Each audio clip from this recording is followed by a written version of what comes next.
אם אשכח את ירושלים תשכח. That's Cantor Adam Stotland from Montreal's Shar Zion Synagogue at a concert to mark Jerusalem Day, Yom Yerushalayim, together with Cantor Magda Fishman from the B'nai Torah congregation in Boca Raton, Florida. Over the weekend, the Canadian government issued a statement on the recent outbreak of violence in Jerusalem that has seen dozens of Israeli law enforcement officers hurt and injuries to hundreds of Palestinians. The Minister of Foreign Affairs, Marc Garneau, called for a de-escalation of tensions, and the statement frowned on Israel's policies of evictions of Palestinians, including the current flashpoint, the Sheik Jarrah neighbourhood of annexed East Jerusalem. I'm Ellen Besner, and this is what Jewish Canada sounds like for Monday, May 10th, 2021. Welcome to the CJN Daily, brought to you by Metropia. Well, it is officially Jerusalem Day, a national holiday in Israel, marking the anniversary of the reunification of East and West Jerusalem in 1967 after the Six-Day War. But the Israeli government has modified plans for local celebrations due to the violence that has erupted in Jerusalem. Meanwhile, the Israeli High Court postponed a hearing that was slated for Monday on the controversial Sheik Jarrah neighbourhood case because of fears this hearing would inflame things even more. To find out what's causing the violence and what to expect, we're joined from Tel Aviv by Igal Hecht. He's a Canadian, Israeli-born, and a documentary filmmaker and producer from Thornhill, Ontario. Igal's been in Israel for weeks working on his new film about the Israeli elections. Igal, thanks for joining us. Thank you so much for having me. It's great. Igal, listen, reports are describing some of the worst violence Israel has seen, Jerusalem has seen in 4 years. Tell me what you're personally seeing. So, there's the awful violence in Jerusalem, in Sheik Jarrah, due to many factors, one of them being the fact that there are Jewish settlers who have purchased homes there. It's a big legal issue that's been going on for many, many years now, and will continue to go on for many years. But the violence started in mid-April, basically as soon as Ramadan started. And if we trace back what happens every Ramadan, minus last year because of COVID, you notice that there's always an upsurge in violence.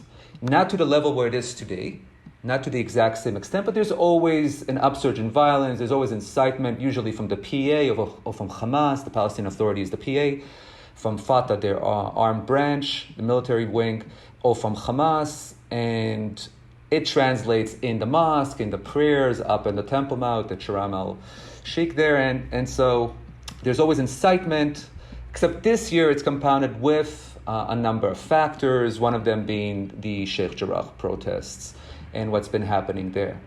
But there's other things that are happening that nobody's actually talking about. The fact of the matter is that as Ramadan started, there was this, what's known as the Palestinian extremists put out a challenge, a TikTok challenge, to go and hit a Jew, stab a Jew, harm a Jew, and basically very visible Jews, Orthodox Jews mainly, were being harmed across the old city for weeks. And then there was the big Lahava, the extremist right-wing group who's homophobic and racist, I agree, fully against them, who basically said, we're going to stand up for ourselves. And they brought a bunch of Jews, right-wing nutcases with them who started screaming at the Arabs and started, screaming very racist slurs at them. What the other thing that's happening is from Gaza, what we're getting is a surge of balloon attacks. Now that sounds like, so what's the big problem there? The problem is that these balloons are attached to bombs. Today, for example, time we're speaking, there have been over 40 fires started because of this. The last 2 weeks, there have been fires across the south, and nobody seems to care. This comes at a time when the coalition building of the of everyone but Netanyahu is going on. What do you expect? The new prime minister, Bennett, who is much more right-wing than Netanyahu on some level, who have said in the past that if he was prime minister, he would deal with this, in much stronger terms, etc., might actually do that. which means there'll be an escalation, which means there'll be a possible conflict in the south, which means dead people on both sides, or which is horrific, which is extremely tragic. And so that actually might happen. Now, I know it might not, but unfortunately, history has proven that in the Middle East, new leaders always get tested, especially new Israeli leaders. And they always get tested by, either terrorist groups or other nations. In this case, it'll be Hamas or Hezbollah. So it's Yom Yerushalayim. And later on in the week, we will have the nominal Nakba Day, or Israel Independence Day on the civilian calendar. So, it is a flashpoint week between Monday and Friday. What are you expecting? That plays into everything that's been happening. The Nakba Day, May 14th, or May 15th. May 14th was the date Israel was announced. May 15th is the actual when the war started. Is going to be massively violent. The danger this year is because of all the violence that happened so far, that it'll be much more. It'll be greater than normal. I fear that there will be violence there, and I was about 2 weeks ago. I was filming in Nablus. I'm doing a different project here, and I went with my Palestinian camera person, wonderful man. We went into Nablus, and on the way we were discussing the situation. And it just started getting heated. It was just before the boy who was shot at the bus station was murdered by terrorists. And we were talking about how all this needs is one wrong thing to happen. Somebody getting hit by a rock, somebody getting stabbed, and then it all just going to explode. And unfortunately, that's what happened. And that's normally what happens here. All right, well, we've got to leave it there. Thanks for being with us today. Great. My pleasure.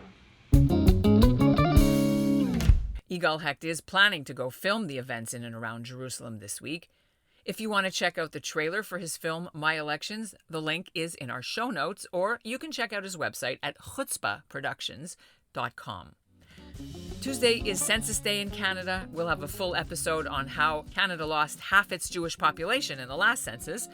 And that's why the Jewish community wants you to fill out the copy May 11th to make sure they count the numbers right this time. And that's what Jewish Canada sounds like for this episode of the CJN Daily, sponsored by Metropia. Integrity, community, quality, and customer care. I'm Ellen Besner. You can reach me at ebesner@thecjn.ca. We'll close with a little more of that Jerusalem Day concert from Shara Zion. Yerushalayim